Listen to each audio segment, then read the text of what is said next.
So I've already got some LED lighting in the room underneath here. It's a bit hard to make out, but underneath the bath, there's already some LED lighting underneath there. So I'm going to utilise the power supply that's in for that, and I'm going to install some underneath the sink itself. Now, behind that panel there, I've got an LED driver. So I'm going to take this apart in a minute and get access to there. And what I plan to do is just install a strip of it underneath the sink. So I'll kind of show you how I go about installing it, connecting it up to the driver, and any other, you know, little tips I can think of while I'm at it. Okay, right. So let's carefully take this out. Now, I want to remove this glass so that I don't accidentally drop anything on it. So take that out as well. Now, this bathroom's been in for a few years, but somewhere down the back of here, there it is. Okay. So this is the driver for the lighting that's underneath the bath. So I'm going to utilise this to pick up power for the new stuff I'm going to put in. Right, I'm going to go and grab some LED tape. Let's look at the key bits of information on this driver first. So I need it to dim in here, and this is a dimming LED driver, so we know it's okay for that. It's 24 volt, so it's critical that I get tape, LED tape that's 24 volt as well. And where it says set 25, that's the amount of wattage that this driver can carry as well, or can pull out. So it's important that I don't overload the driver either. Now, the wattage for LED tape is worked out per metre, so you get different specs for it. Some will be 7.2 watts per metre, maybe, what did you get, 4.8, 7.2, 14.4 is another common one, and it's just a case of working out the meterage you've got and multiplying that by the wattage. Now, the tape I've got under the bath is this tape here. This is 7.2 watts per metre. Now, it should be marked on here somewhere, the voltage. I don't know if you can see that there, can you? Just about there on there. So it says 24 volts. It doesn't actually say the wattage on here anywhere, but I know it is because I remember when I installed it. So this is 7.2 watts per metre. So times that by 1.7, and I've done a little bit of quick working out, and that works out to about 12 watts. So that's half of what this driver can handle. Okay, now this sink, let's have a little quick measure up here. This sink is 0.9 of a metre long, so let's call that a metre. So if I have some, I've got about, what's that, about 12 watts to play with on this driver. So I've got a selection of bits of tape here. Let's chuck them on in. So I've got that one there. I found this one here. I found this one here. Now, the offcut I actually had from under the bath has got no stickiness on the back of it anymore, so that's not going to be any good. I've got that one there as well, and I've also got some of this nice one here. So let's have a look at what we've got anyway. So this is quite a good selection of different tapes, but they're not all going to be suitable. So this one here isn't, although it looks very similar. That's 12 volts, so we know that one's not going to work. So we can get rid of that one. What have we got here? Oh crikey, this is really old. This has been in my store for a long time. It's 12 volt anyway, but it's also turned yellow. So I think that one's ready for the bin. What have we got here? Oh, okay. Oh, this is 9.6 watts a metre, 24 volt. So can we see that? So we've got 9.6 watts per metre, 24 volt, colour temperature. Now that's quite important. This is 3000 K. K means Kelvin. That's a measurement of colour temperature. Now what I've got installed under the bath is 3000 K, and all my lighting in the room is 3000 K. Now if I was to put an LED tape in that was a different colour, say, I don't know, 4000 K, 6000 K, it would look completely different. Although it's white, it would have a whiter looking white. 3000 K has got a slight warmness to it. The higher the number, the cooler the colour temperature. And ideally, you don't want a mixture of colour temperatures in a room. It doesn't look very good, and yeah, it just looks bad. So this one would be suitable. Now these little, you see the chips on there. We've got 1, 2, 3. They're reasonably close together, but I'm not going to use this one because this one would be better suited inside a bit of channeling, to be honest. But I want kind of a seamless look to the light it throws out. And the closer together the chips are on this one, you can see these are really close together. You'll get a more like a spotless effect with some LED tape. The further apart the light emitting chips are, the more dotting you get. So you see little spots in the tape. So what's this one here? So this is 24 volt as well. You can just see that on there. So I could use that one. We get rid of that one there. So I could use that one. That's going to be suitable.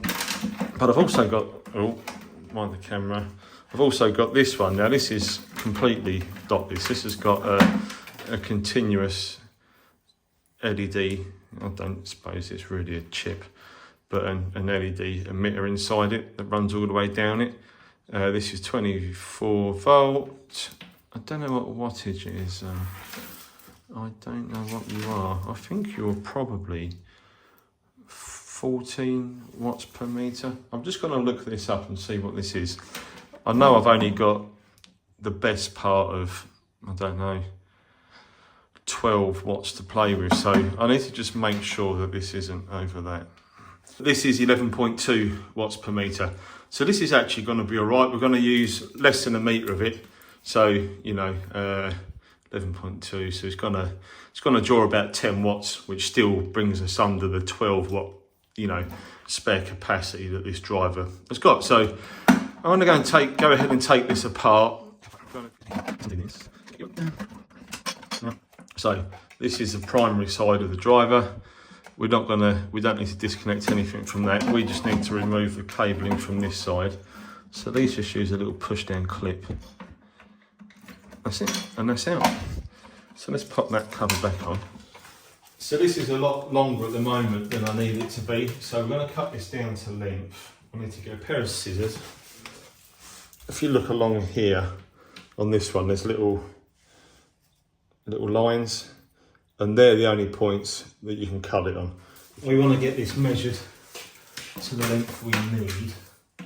Let me get that cut. So let's pull that through there. Pull there. Right. I want that about there. Maybe not all the way across, but most of the way across. So we're going to cut that in there.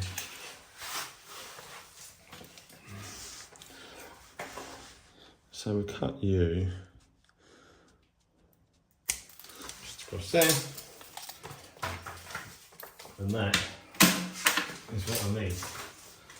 So now I've got now this isn't, the cable that comes on the end of here isn't going to be long enough to get where I need to go. I've got to get a cable from the back of here through to here. Now I've got a hole in there that I can utilise.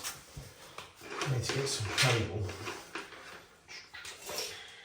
Let's cut a bit off of this.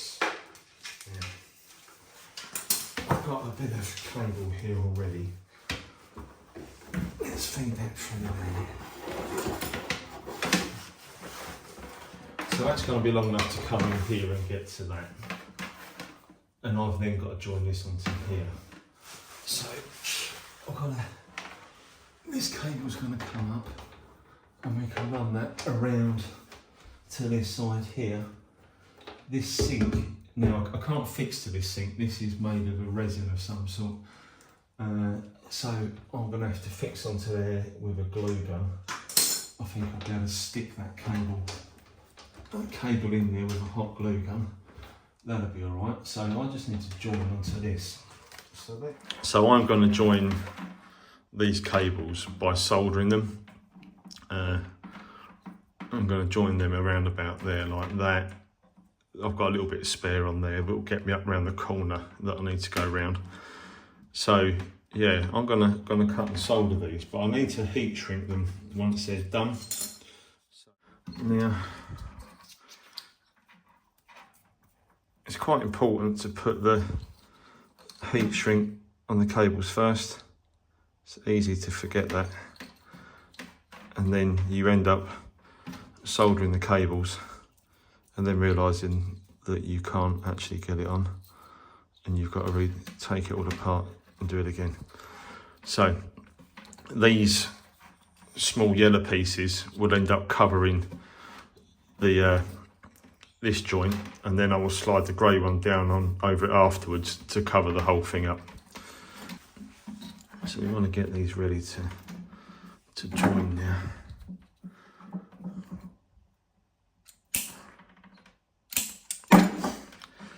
Now, I have actually got like a helping hands soldering mate, which would make life a lot easier, but I wouldn't have it on site if I was working.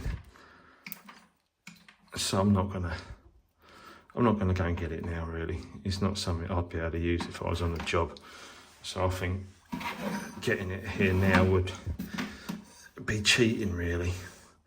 But we can set things up here like we would on a job. We want a soldering iron. I've got a little bit of gas in there. Hopefully it's going to be enough to do what we need. So let's get that firing up. That's it. You can see the end glowing there. Right, we'll give that a little bit of time to warm up, and then we'll solder these cables. You could join these with Wagos, some kind of connecting block, but it doesn't make as neat a job of it, so you might as well bite the bullet and just do it properly. So it shouldn't take too long to heat up. We just want to get a bit of solder flowing on there. Come on. So that's getting warm now. That's good. Right.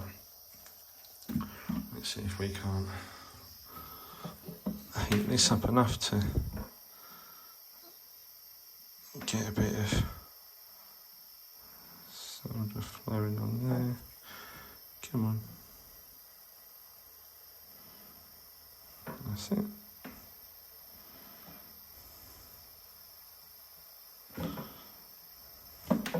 One done. Right. So now we want to do the positive. The negative is done. Okay, come on. We just want to get them held together enough so they stay together. So that's good. So all I've done is a little bit of twisting of the cables there. Get that back on, so that needs to warm up again. It shouldn't take too long though.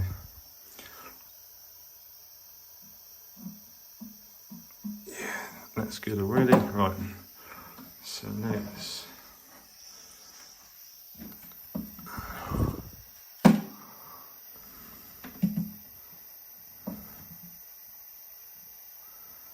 Come on.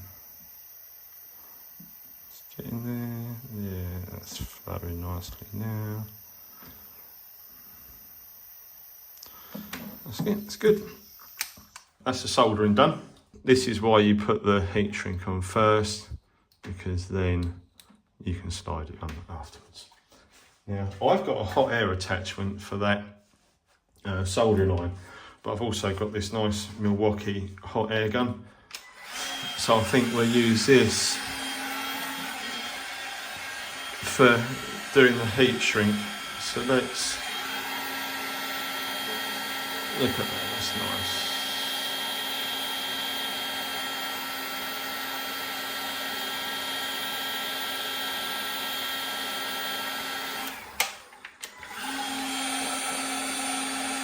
Go all the way around with that.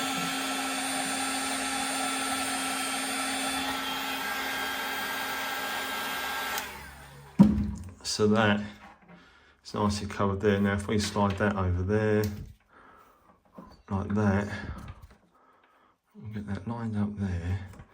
And now if we shrink the whole thing down,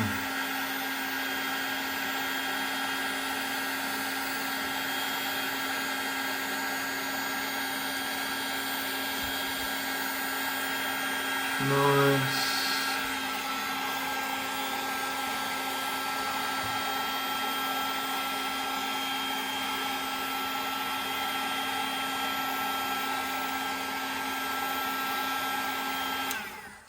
And that is a nice little cable joint that isn't going anywhere. Okay, right, what we want to do now is actually connect this into the driver. What we don't want to do, and I actually should have done this first, normally, well, before sticking this tape in place, we want to make sure it actually works.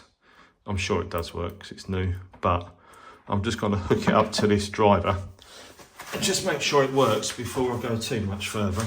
So I don't want to waste time sticking it in place and find out that it's got an issue. So I'm going to make sure that works.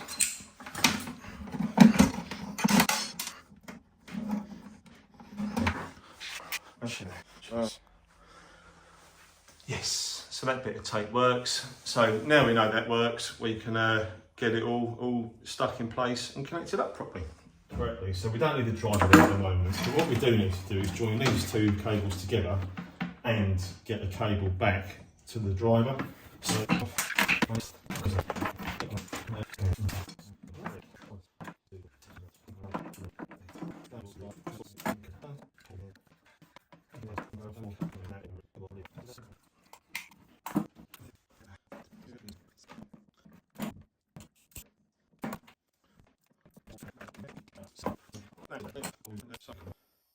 I've stripped these cables back, I will tin them, which is basically just putting a very small amount of solder over the ends of the cable strands once they're stripped, which will make them easier to put into the push terminals of the driver.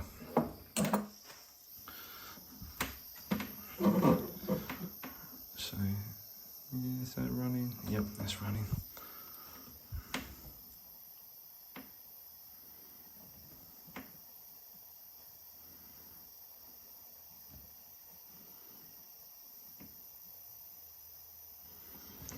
So that's the knife done. And can we get around there to do that?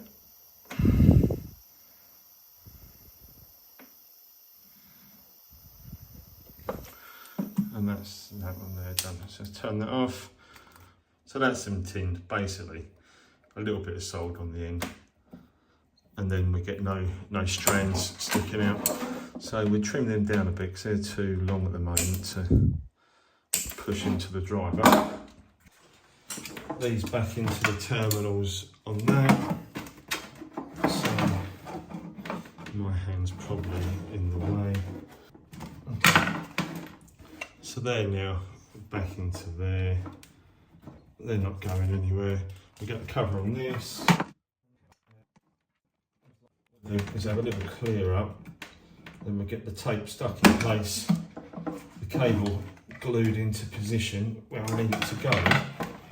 And then we should be all good. Right, things are looking like they're going backwards a bit now. I've just come across a bit of an issue with this that I hadn't really considered. Now, because I've got two different kinds of tape and they're not just switched on and off, you'll notice when I turn this off, the bit under the bath comes on before the bit I put under the sink, which isn't a massive issue, but they've obviously got different values at which they dim correctly. You'd normally get this if you mix and matching drivers. I didn't really think of it being an issue with different tapes, but the problem I've got is on my lowest setting, so on this setting, the bath, under the bath is just on a really low level. But the problem I've got now is that that's not on at all. So that's at a dimming value of around about, I think it's about 15%. So this tape here doesn't come on at 15%. Let's see if it comes on now. So I've just turned the one under there up a little bit, and that one's now come on. But if I go down again, see that one's gone off completely. And let's do them up a little. I'm just going to gradually increase them until this one comes on. So I'm just clicking, I'm up dimming, just a little cut. Yeah, see that's come on now. And now it's gone off completely. So the one under the bath is still on. But that one's gone off. Now I don't want to have to reprogram my lighting system to make that work. So all the time I've just spent installing this has actually been a waste of time, because it's not going to work properly. So I've got this bit of tape here.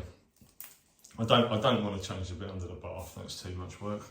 So I'm gonna get this bit connected up and see if I have any problems with this. So let's get that turned off. I'm gonna remove this stuff I've already installed and then see what happens. This is why dimming LEDs can be difficult.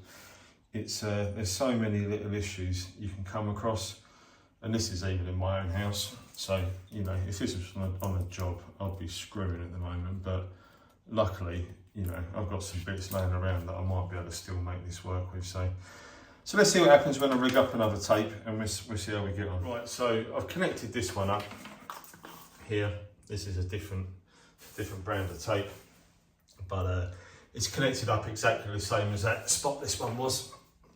So let's turn this on now. So hopefully this new one will come on at the same time as the one under the bath. Yes, look at that. So you use a different brand of tape and you get a completely different effect. The joys of trying to work with LEDs and get them to dim properly. If these were just being switched on and off, you wouldn't get this problem, but it's because I'm dimming them that I'm getting the issue. So that's not working too bad.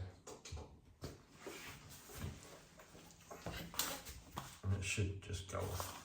Okay, right, so I need to get that. I need to resolder this joint now so it's connected properly. And then we should be back where I was about 25 minutes ago before this started playing around. Right, we're back where we was about half an hour ago now.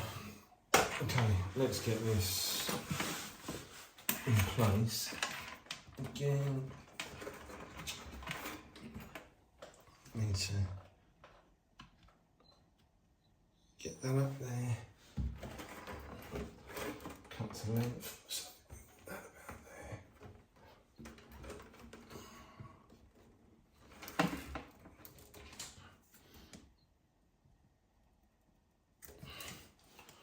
That's in there. We'll just make sure that works one more time before cutting it. Yeah, that's all good. Alright, we can stick that in place now.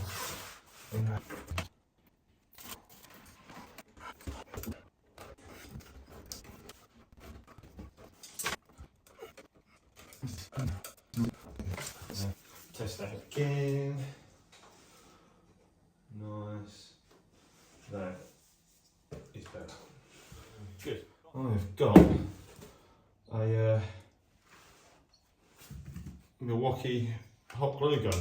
It's not actually Milwaukee, it's I can't even pronounce it, Millif, but it uses the Milwaukee batteries. Now this is perfect for sticking cables in place in awkward areas like this where you can't drill into anything. What I want to do is just get some bits of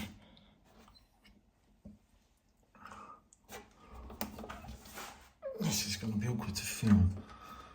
No, right. So I was trying to get a bit of glue down there and then push the cable into it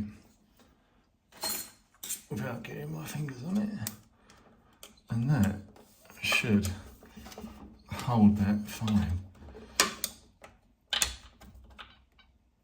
And if I do the same up the top there,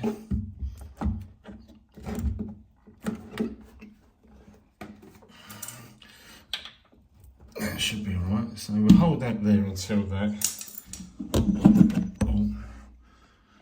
Hold that up there in place just until that sets, and that should hold that quite well. We just give it, yeah, that's good. Okay, so let's add a bit there in. And then I just need to work along here with it.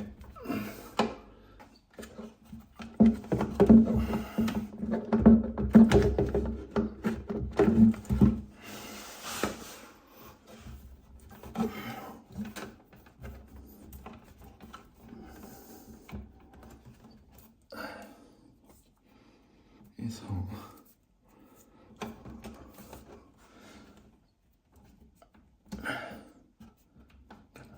Stay up there. That's good. We'll put all this stringy stuff off afterwards.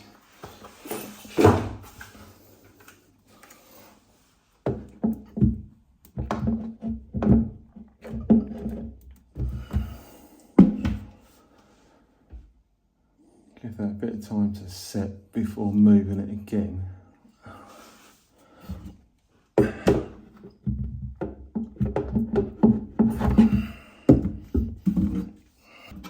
Although it's hot, it does cool down very quick, and it's not hot for long enough to cause any damage to the cable. Come on, off you go. Only problem is in this little confined space it can be a little bit messy, but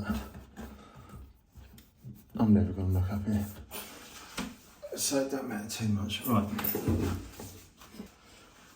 down to the final piece now, so we need to get that kind of get up above that bolt and a little bit in there maybe.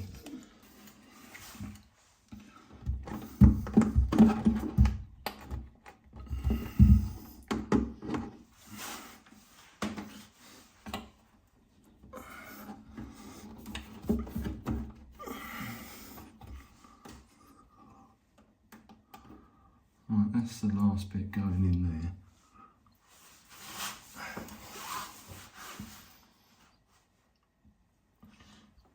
I just hold it in place until the glue starts to set. So that's in up there now. That's kind of pinned in place.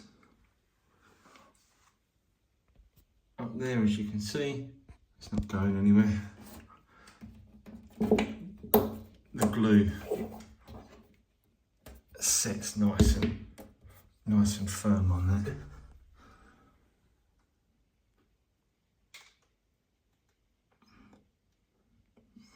And it's not going to come down. Cool, right, let's get this those bits cleaned up, a little tidy up, get the cabinet back together, and then see what it looks like.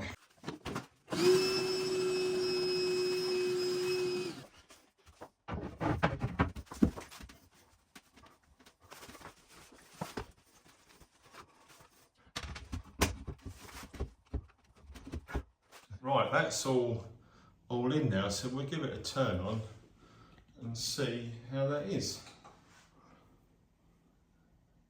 Nice. that's working.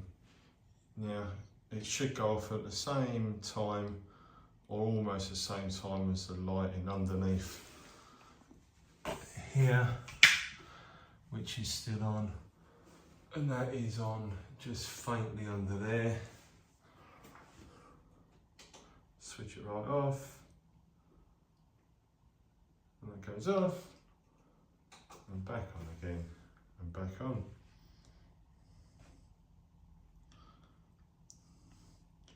Nice, that's done. Cool. So that's all sorted and finished. They say every day's a school day, so I know now that mix and matching LED tape is a bit problematic, especially with that spotless stuff that I fitted. So I won't be doing that again. Normally on these sort of jobs you're installing the same tape everywhere, but this is a good example of coming back to something and adding stuff at a later date without knowing really what was in there before. But yeah, good, I'm happy with that.